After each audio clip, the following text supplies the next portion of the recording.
Good morning, everyone. Welcome to Girl Got Goals podcast. I just realized that some people may be listening to this. It may not be morning. It may be like midnight, and they're like, "What the fuck, Mitch? Good morning." Yeah, really. I know. I know. Good day, people.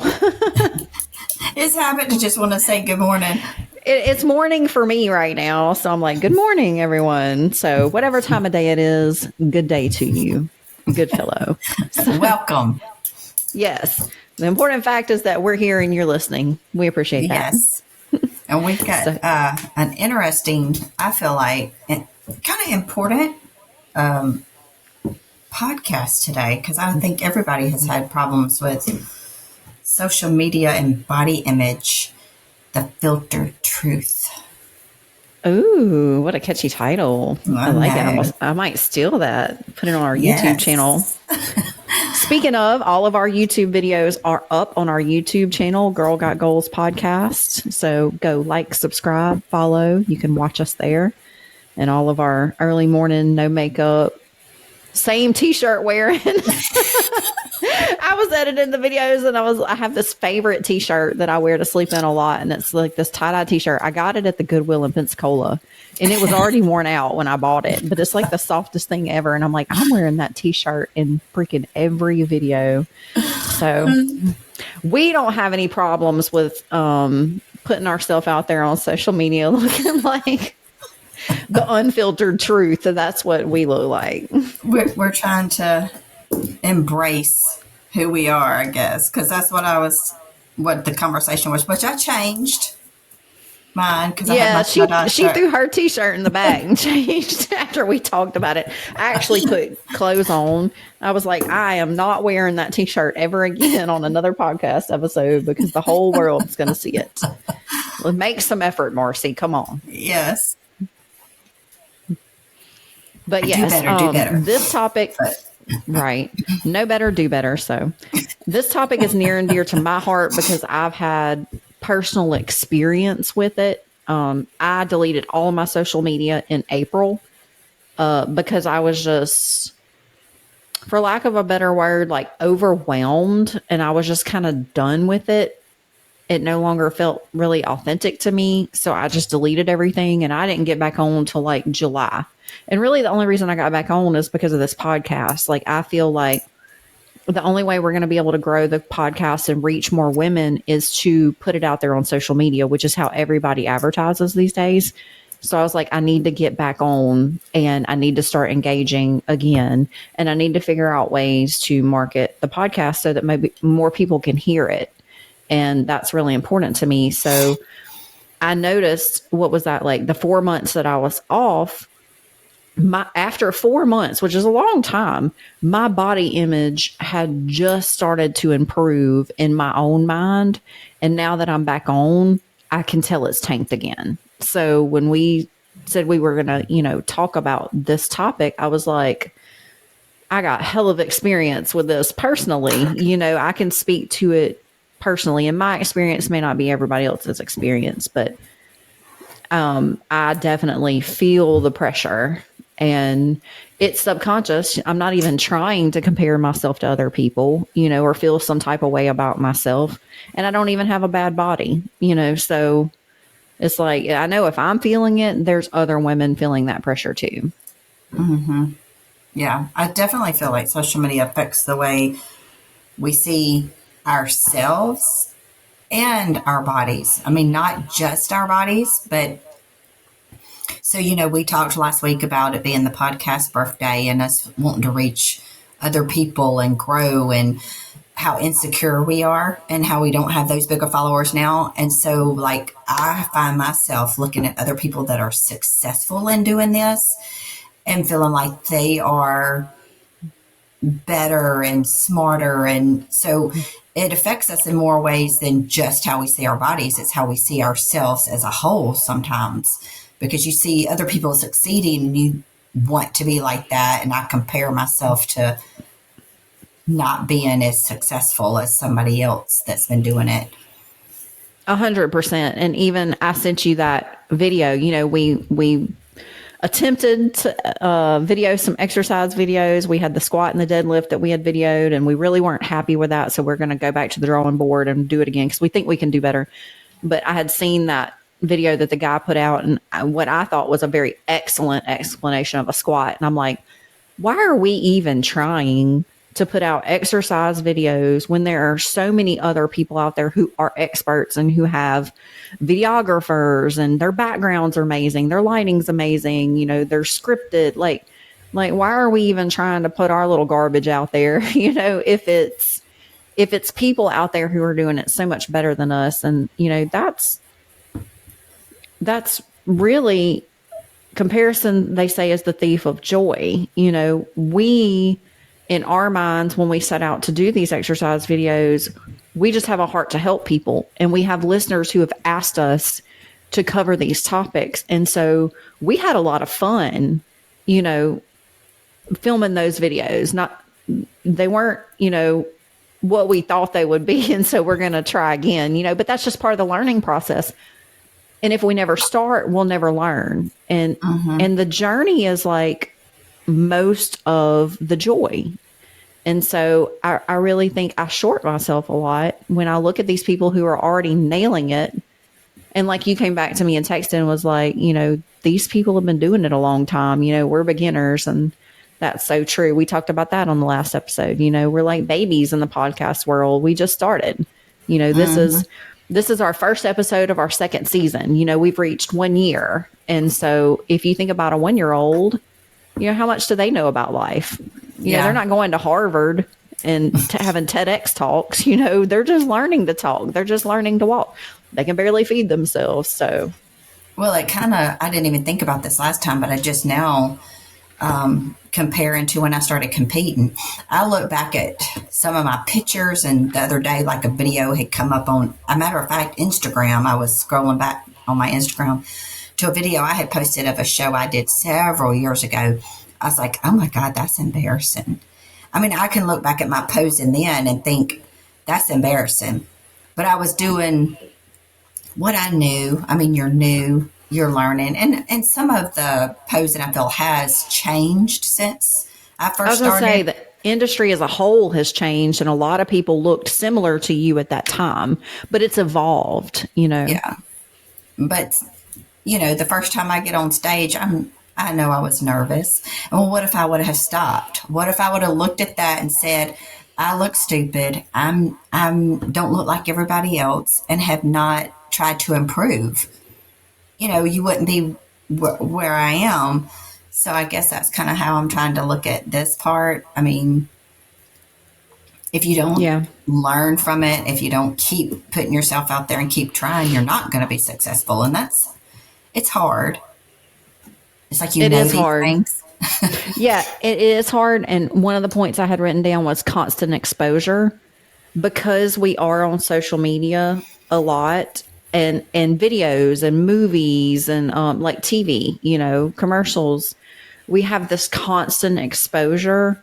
And if you look at like TV commercials, like superstars, even back in like the 90s and early 2000s to now, I'm like, oh my God, the level of excellence that just a teenage girl on TikTok is bringing with her makeup game has drastically improved to even a superstar in the early 90s and 2000s. You know, I was like, everything's evolved to such a point to where you feel like you can't keep up in the beauty industry. Well, just in like how we talked about last week, learning how the videos work, learning the angles and different things that you can do with those videos. Those are something we have to learn. Have you ever went back and watched a movie? A matter of fact, I'll tell you which one. I loved the, Rambo. When that movie first came out, I thought that was a badass movie. Do you know, a couple years ago it came on and I tried to watch it and I was like, oh my God, the effects and it almost looked like something amateur.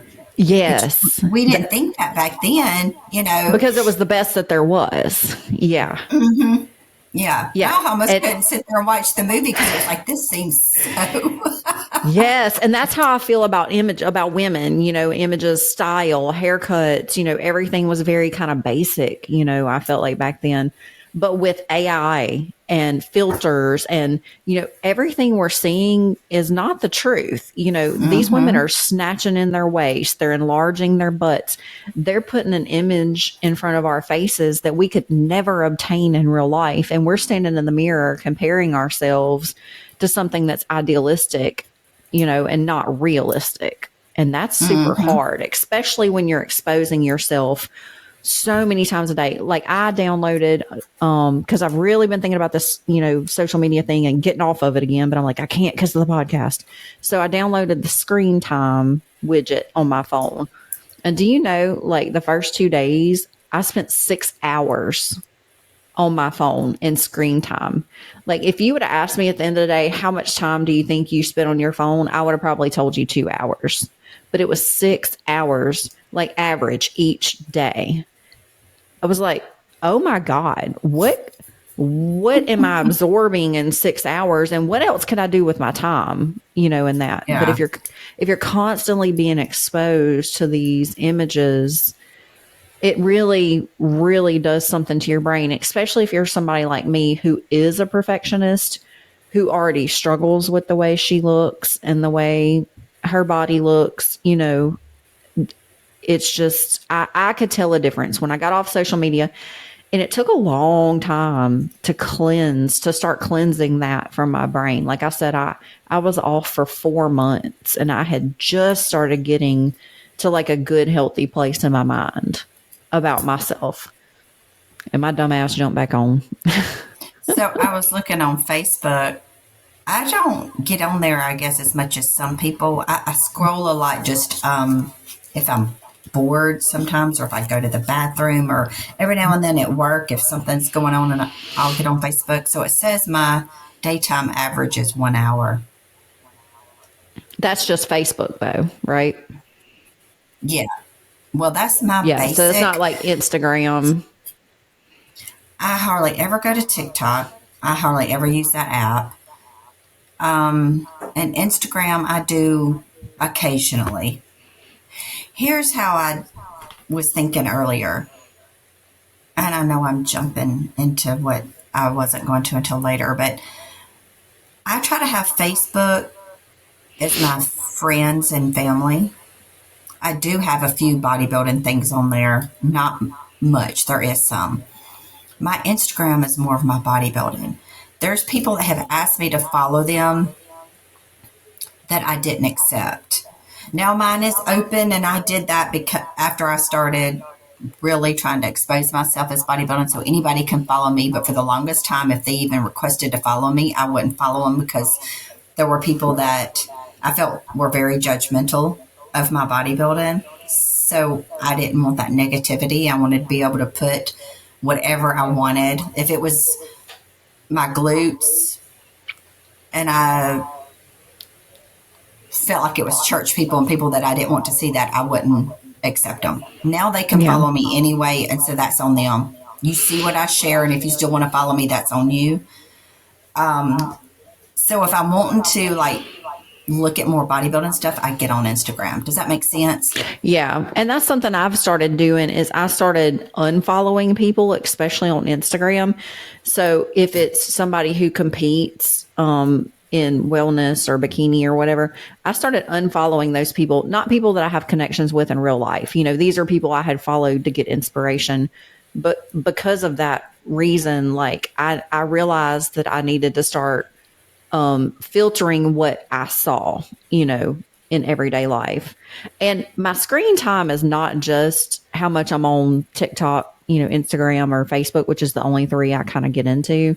That's anything, that's if I'm looking at my calendar or if I'm looking at my email or whatever. So I don't know actually how much time I'm on each social media app, period.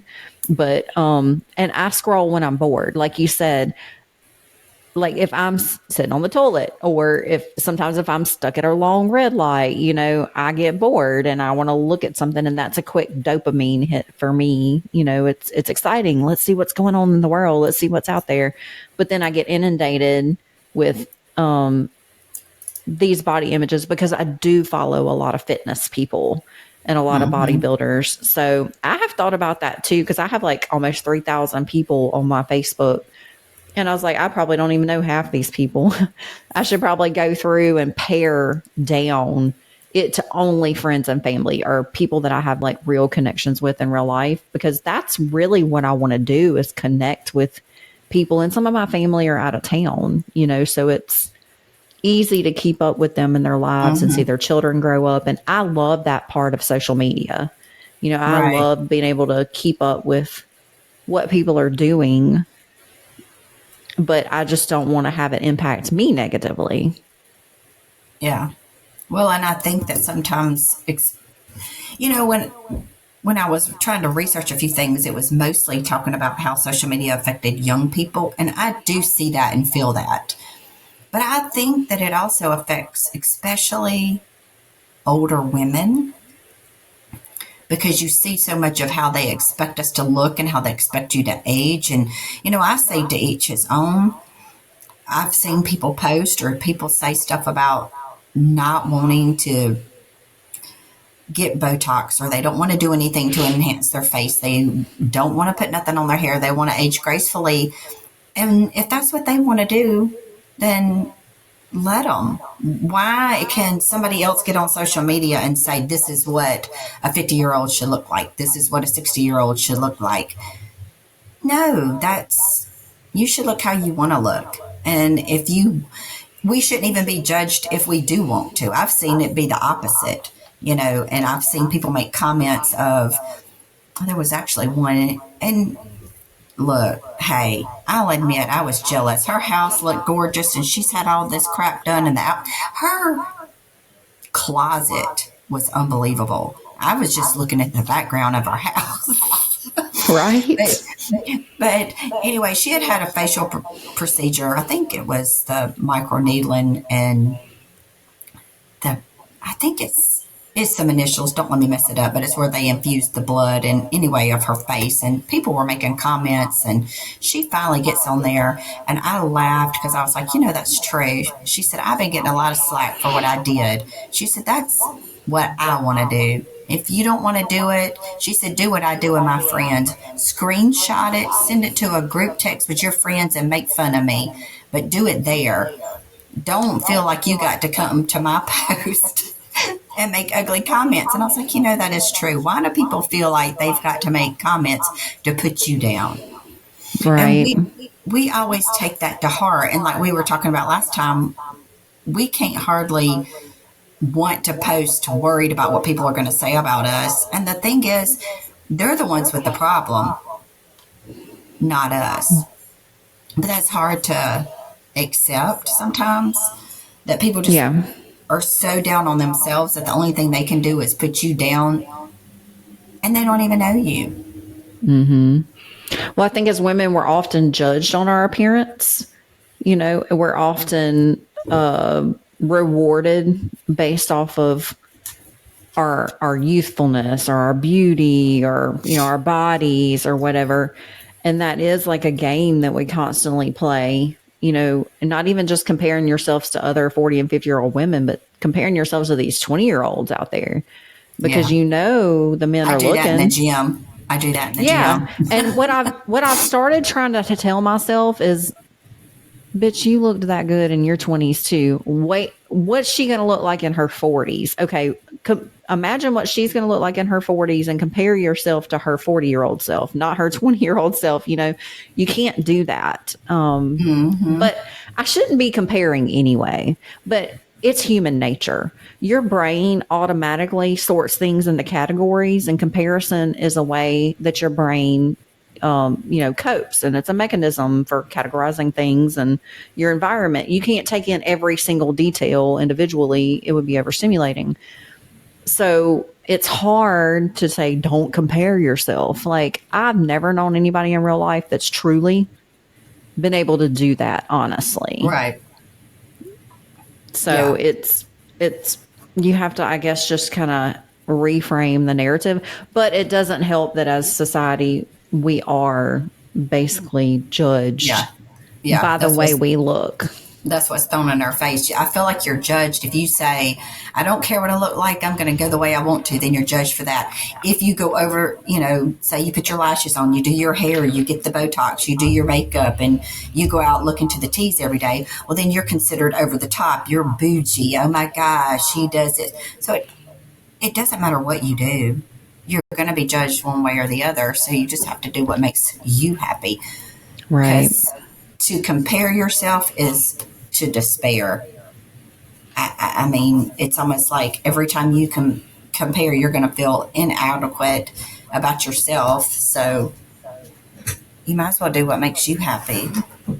I'm slowly getting there, trying. Yeah. And like we've talked about before, I feel like the younger generations are doing a much better job of this than we are, because I feel like, body shaming was just the way it was done when we were coming up, and so that's kind of ingrained in us. I feel like people are being shamed for body shaming now, and it's like Yeah. not as acceptable. But even with like the Ozempic coming into play, there were so many women who had bigger, larger bodies, and they embraced that, and they were role models for body positivity. But when Ozempic came out and they got skinny, they're coming out and saying, I was only positive about my body because I thought there was nothing I can do to change it.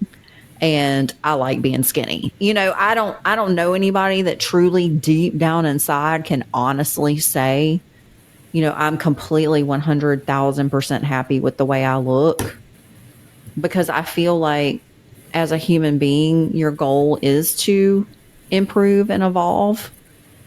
And by default, we're constantly looking for ways to do that. Mm-hmm. The hard part is, like you said, defining your own success. What does it mean to you to be healthy and happy in your own body?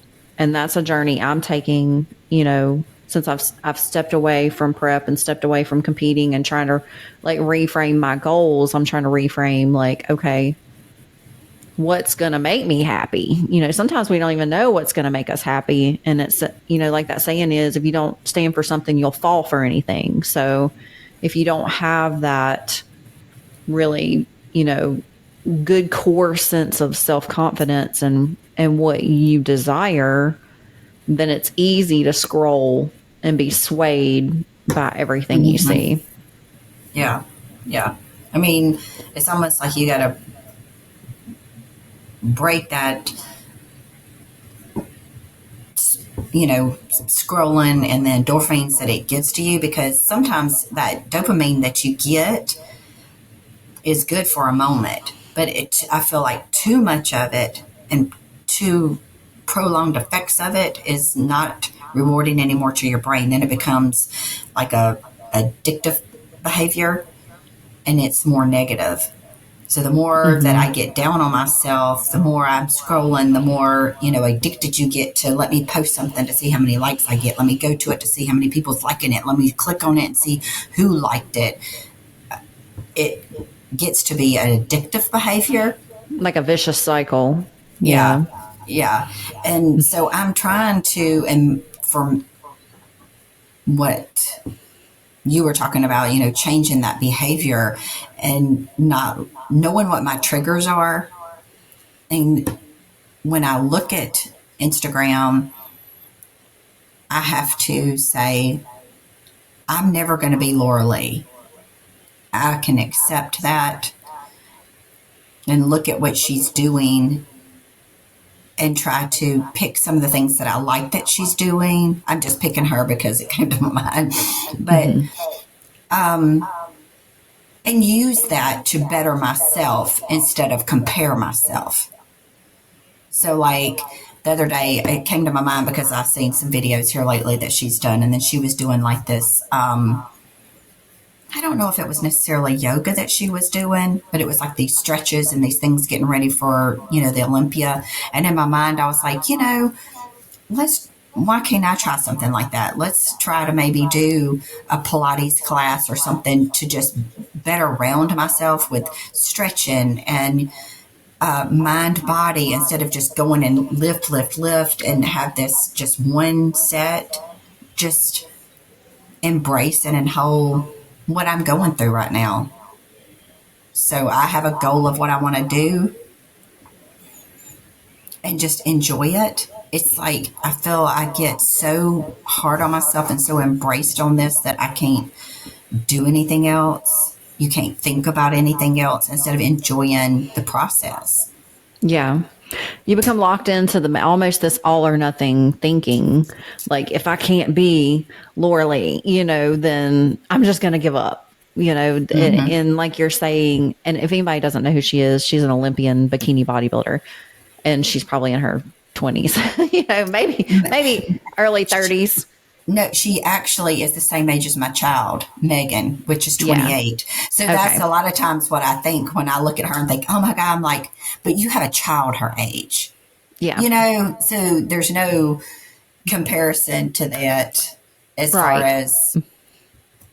These are young girls in their 20s who have never had children usually, and we have, and it changes your body. There's just nothing you can do about it. But I forgot where I was going with that whole conversation. I was explaining who Laura Lee was so that everybody would know, because they're probably like, who is that? But I know the videos you're talking about. I saw the same thing, and my mind went to exactly that. It's like, I really admire her for being well balanced, because as an athlete, you can't just go hard all the time. You have to foam roll and stretch and recover. And they do like the core exercises with the ab vacuums and the training. It really does take all aspects. But a lot of times all you're seeing is people's highlight reels. You're just seeing the exercises they're doing in the gym. You don't see everything they're doing outside the gym. Or, we're humans. We have lives. We can't just be in the gym all the time. We're wives, we're mothers, we have jobs. And that's why I was talking to Jimmy.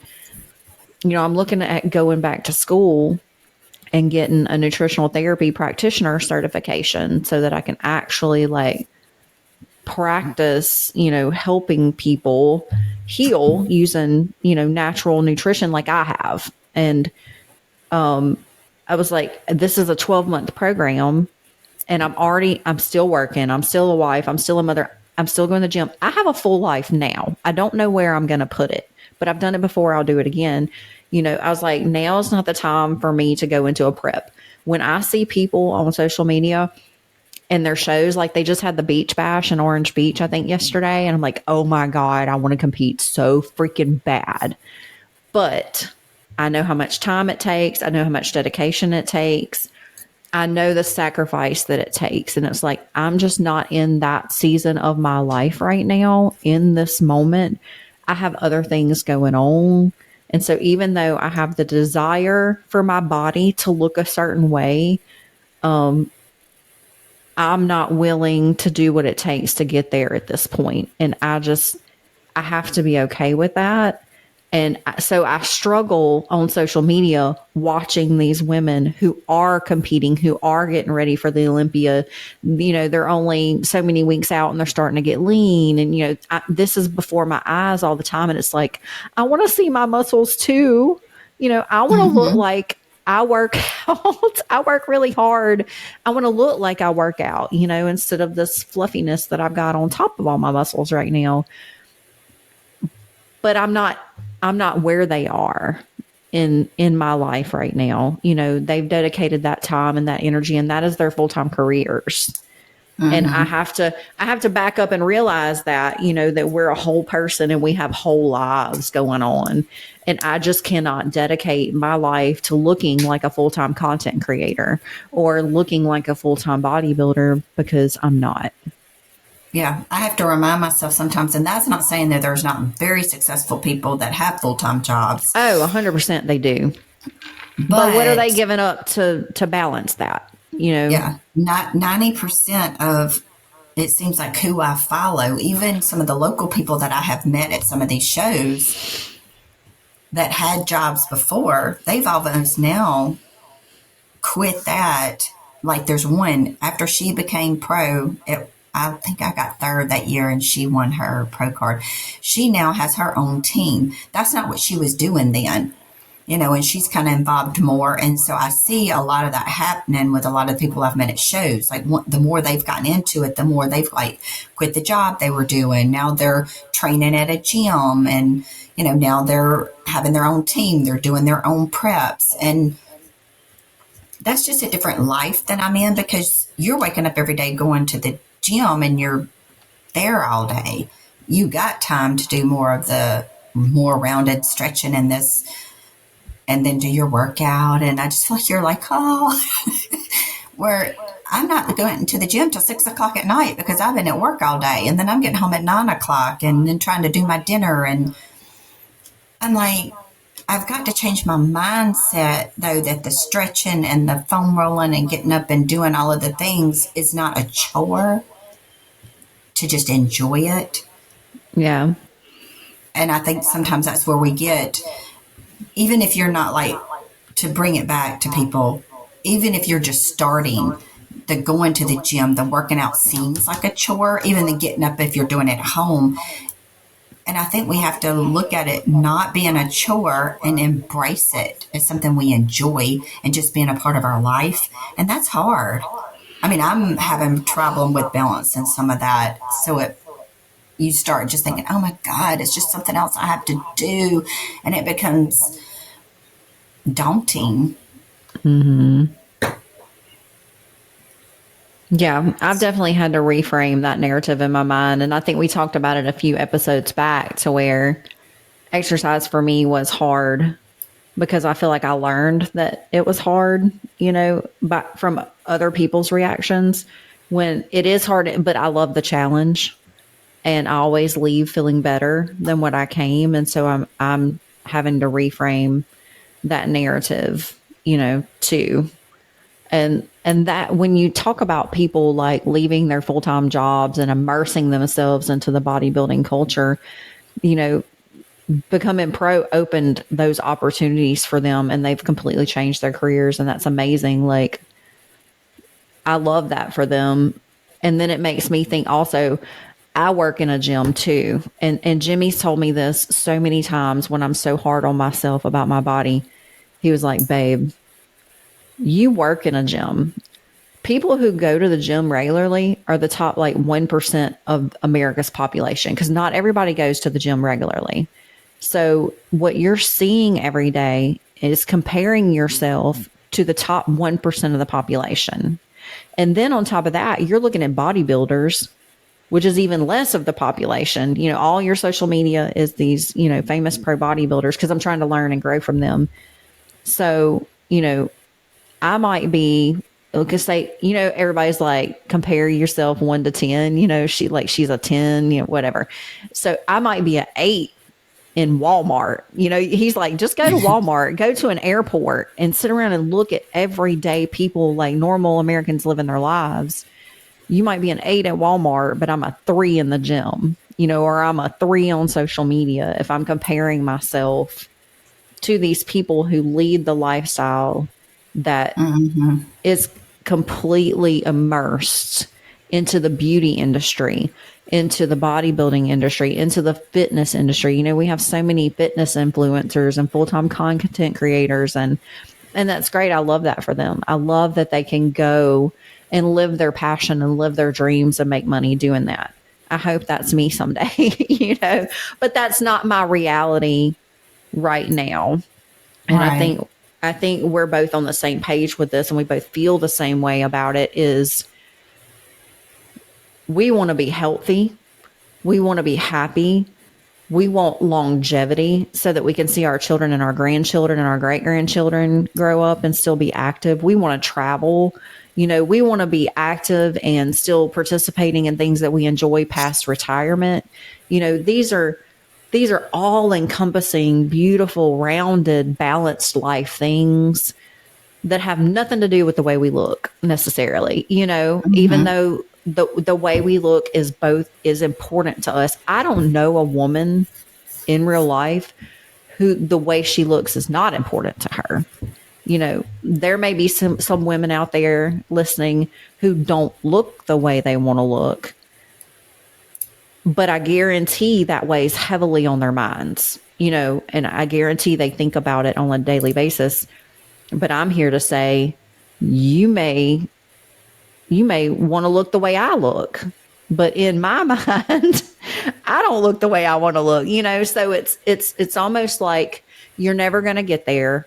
You're never going to arrive. You have to reframe the narrative in your mind. You have to get off the social media pages of the people who make you feel some type of way about yourself and find somebody who inspires you. You have to determine what your why is, and you have to set your goals for what your success is going to be. And I'm talking to myself just as much as I'm talking to everybody else. It's like, Marci, determine your success based off of what's going to make you happy. Determine your success off of what's going to get you there in life. Quit trying to chase a 20-year-old version of yourself if you would have been working out at 20, because I wasn't even working out at 20, Right. Let it go. It doesn't matter. My husband loves me the way I am.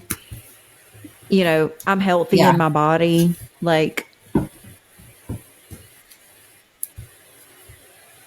Yeah, I agree. And it doesn't matter, honestly, what we do. I don't care, what I do, what I go and have done to my face. I still am going to look at it and be like, oh my God, I can't see nothing. Oh my goodness, I don't like myself. Took a picture with one of my friends yesterday and all I could do was pick myself apart. I was like, I look big. My arms look big. I was like, I look huge next to her.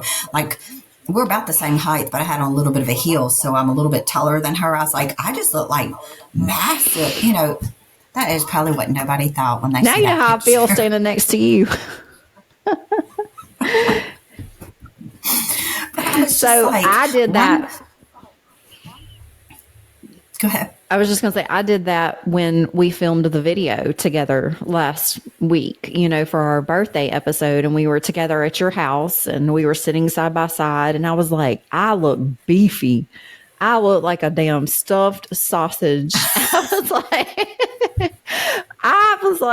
the camera adds 10 pounds. It was a bad angle, like whatever. I don't know what the excuse was, but I was like, I don't feel like I look that big in real life. But, also the camera don't lie. A picture's worth 1,000 words. Like, I'm like going through all this in my mind, like, bitch, you look big. Well, I've done that looking at the videos. I was watching the video of me showing you how to do that, side thing standing on it. And I was like, oh my God, my ass don't even look. I mean, it just looks fat, like no shape to it. What the hell? And I didn't think that about you. I was like, she looks a whole lot better when she was getting up there than me. This is bad, But in reality, I was thinking the same thing about you. We're our own worst critics. And I mean, I don't know how to get around that. I don't think there's any way to squash it completely. If I'm being completely honest and transparent, I don't know if I'm ever going to be able to 100% quiet that self-critic in my mind.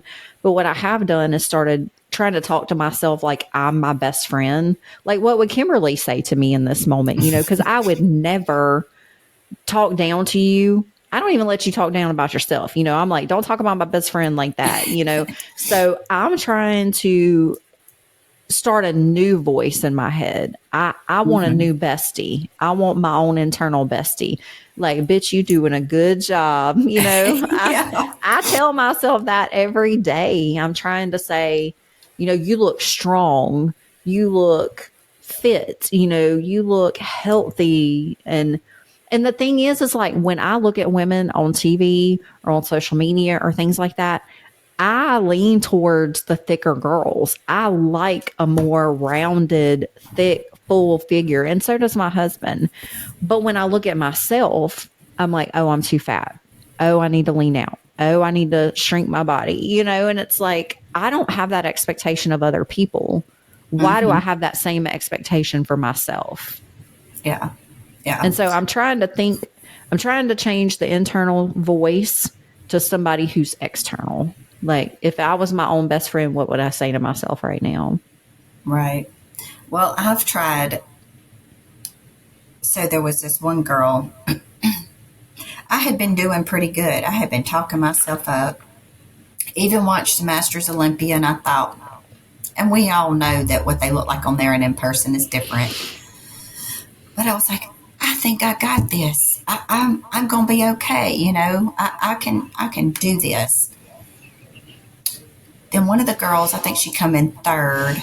We'll talk about that later. I don't want to put nobody's name out, but I was like, I I think I can compare to this one person. Then I start following her on social media, and I see her glutes more in person, and I was like, good God. I was like, I've had a whole year and I don't think I have done nothing. I'm never going to have that juicy of glutes. I mean, they just like up there. So then I start getting down on myself. And Carrie's like, you're doing it again. So now I've tried to look at that and switch in my brain and say, well, bitch, instead of sitting here putting yourself down and shrinking, let it change my mindset. If you want that, then fucking go get it. Right. If you want that, stop saying, oh, I can't lift so heavy in the gym. I'm tired tonight. Just do it. Period. Yeah, stop making I excuses. like that. So I've tried to really start really going a lot harder than I had been. And yeah, I know I have back problems. I know. But which one do you want? You want to just go to the chiropractor and get massages and do what you want to do and reach your goal? Or do you want to sit over here and lift vagina weights? I'm trying not to say ugly stuff. And complain about it. Pick which one you want. Yeah. Choose your hard. Do you want to have regrets, or do you want to create discipline? I mean, both of them are hard. Oh yeah, and it's a struggle in my mind, but I'm trying to just let it use that, and instead of letting it make me smaller and question myself, I'm trying to let it change my mindset to fuel that fire and say, if this is what I want, and I want to be where she's at, this is what I have to do. But at the same time, I want to enjoy what I'm doing. So I also have to change that mindset of, I get the privilege to do this. I get to thank God that He gave me this body that I can do that. I do have the ability to reach this if that's what I want. I have a husband that's going to support me, but he also supports that if I've reached whatever I want and I'm happy where I am, be happy where you're at. Does that, I mean, it's all in what you want. So change your mindset of I can't to just enjoying where you're at. Yes. And I don't want it to regret. I don't want to not be well-rounded. I don't want to. I admitted to him yesterday. I don't even know if I've told you this, and I've said I was going to keep all this to myself, but to be vulnerable. When I first started preps, there's been some that's been hard. Get to the point that I'm hungry. I get to the point that I've been to birthday parties or social events that especially when I first started, that people didn't understand what I was doing. And they would make comments. Now, not so much, because everybody's used to what I do. They've asked the questions, they know, they've seen. But in the very beginning, I had never been in that atmosphere. This was new to me and anybody around me. There was times I would go to social events, to birthday parties, that I literally almost felt like an outsider. I felt alone. Have you ever been somewhere when you was a child that you feel so pushed to the side you just want to cry? That's how I would feel.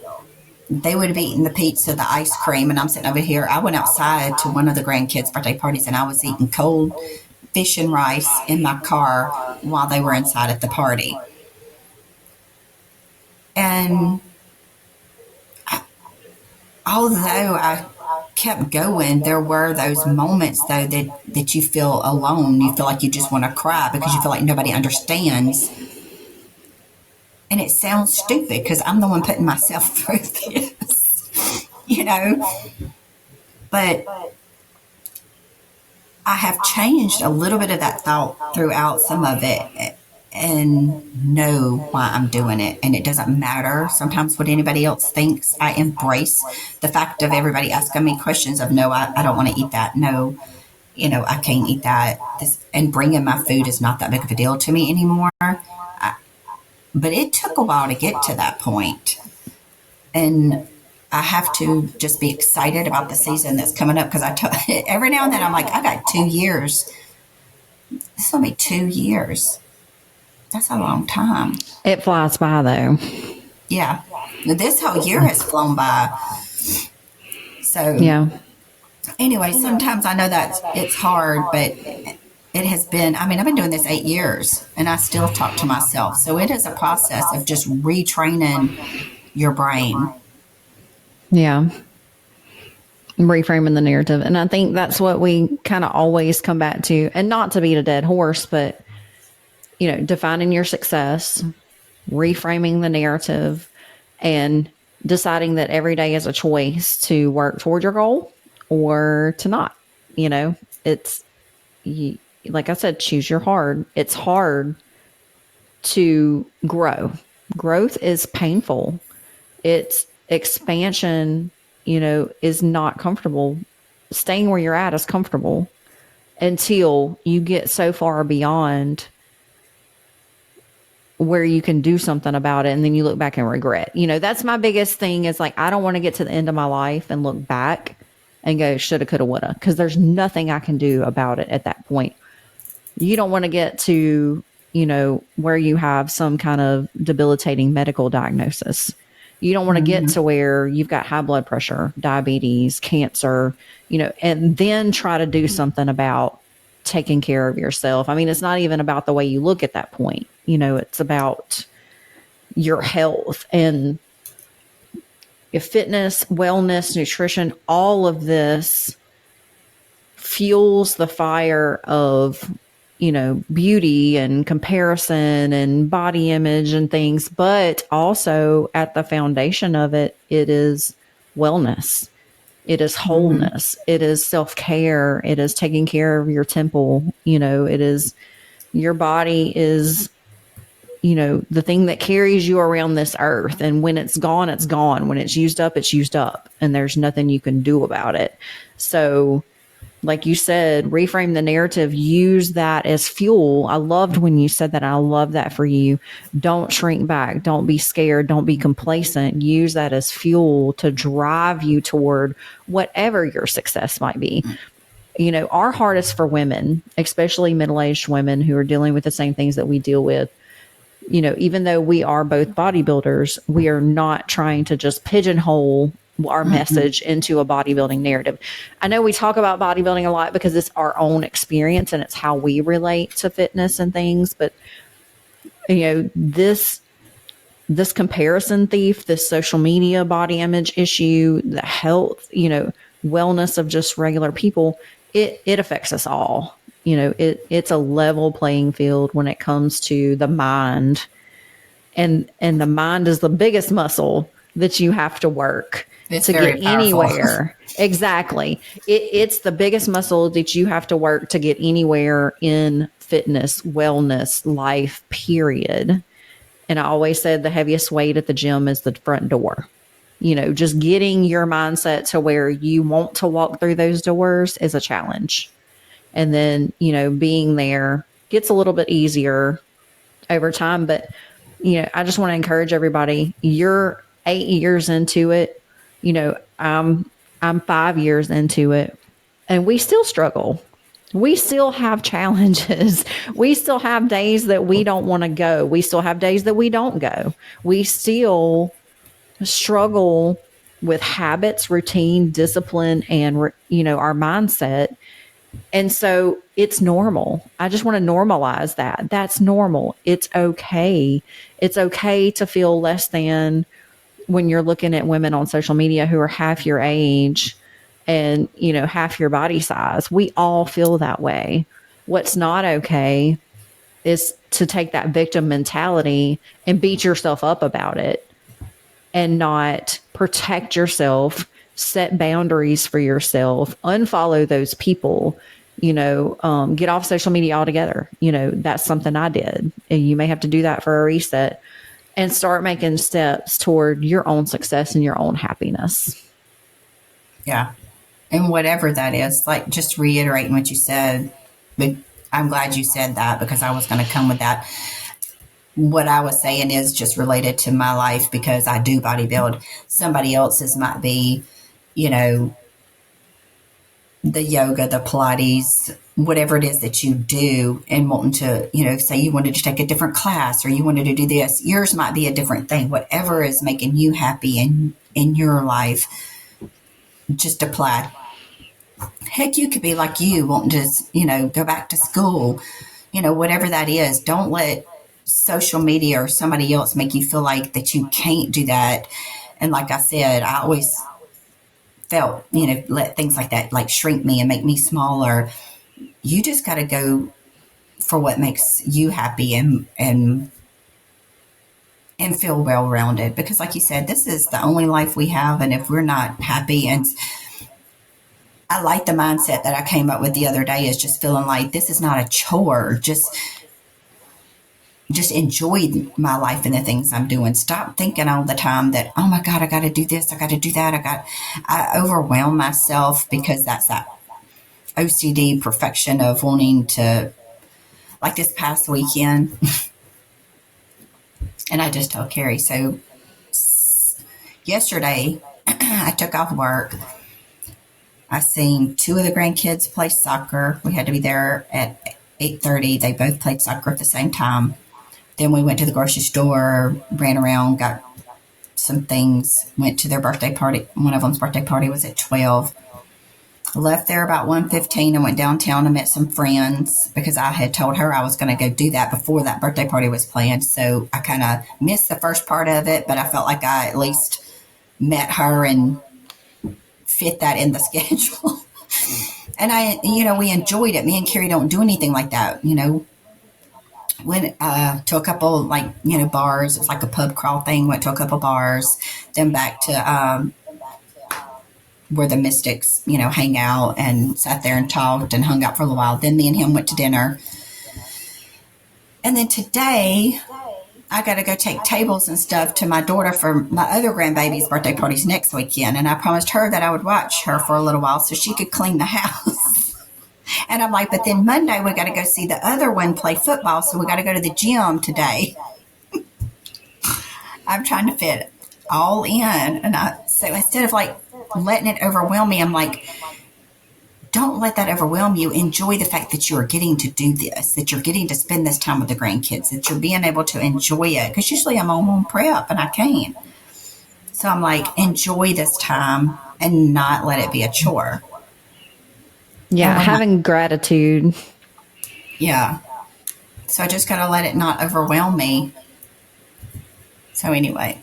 Yeah. That's a good point because that's something I'm trying to focus on also is having gratitude.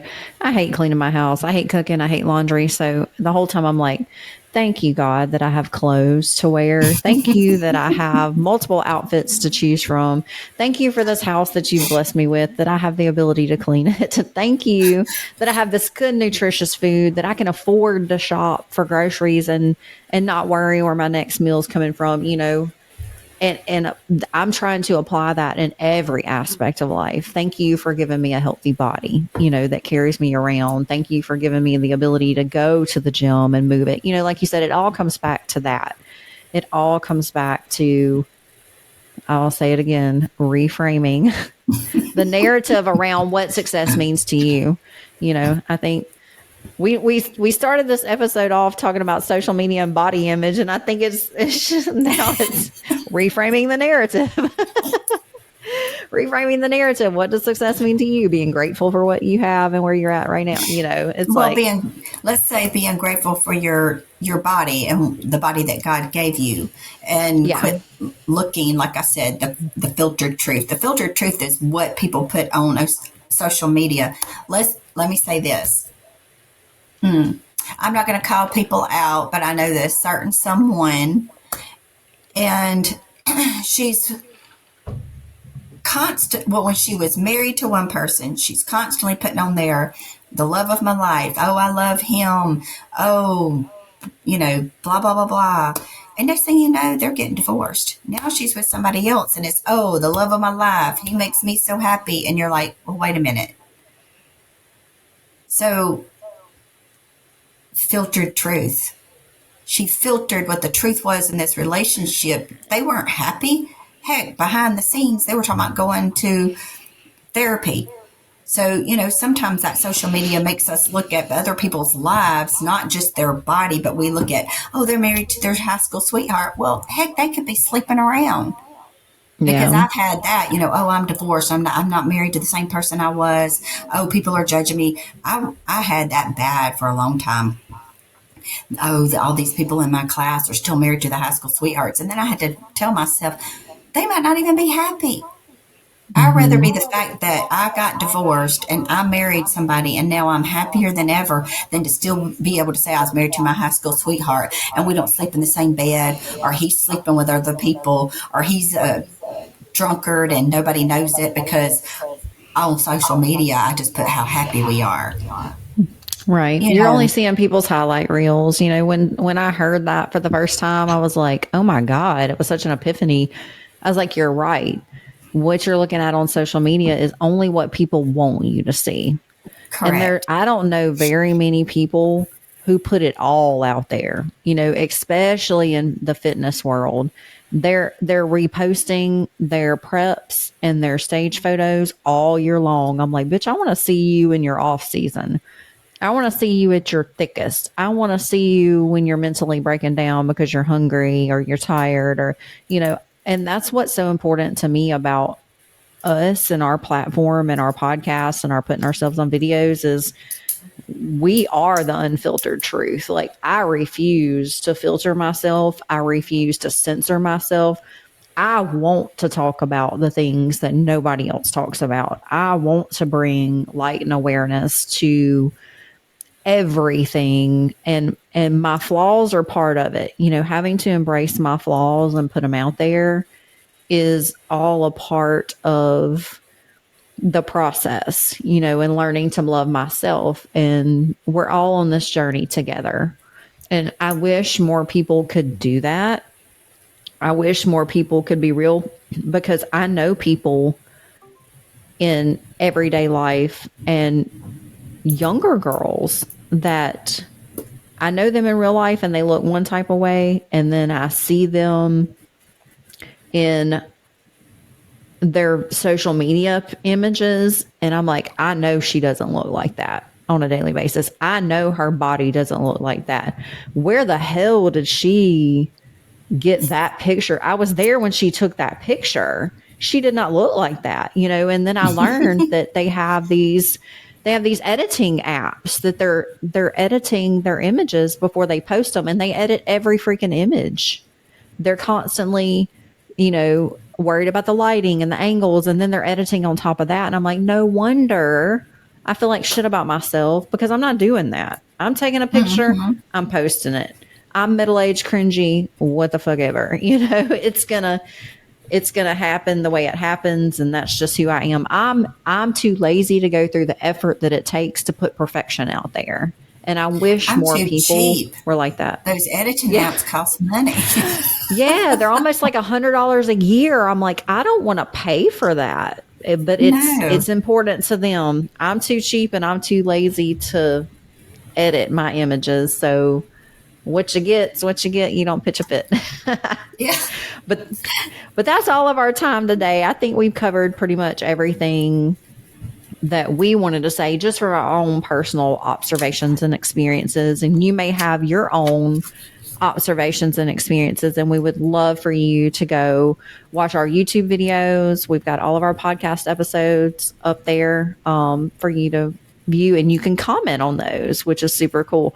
So we can actually have a conversation through the YouTube videos with comments and things. So go like, follow, subscribe on our YouTube channel. And if you have any feedback, comments, questions, any topics that you would like for us to cover, it's the Girl Got Goals podcast at gmail.com, or you can comment on our YouTube videos. Well, I enjoyed this. I hope we just didn't ramble and got a little bit of... I feel like we always ramble and go down rabbit holes. That's just us. That is unfiltered truth, y'all. Our conversations are literally like this in real life. Like rabbit, squirrel, 10,000 rabbit hole. What? Yeah. And then we forget where we're going.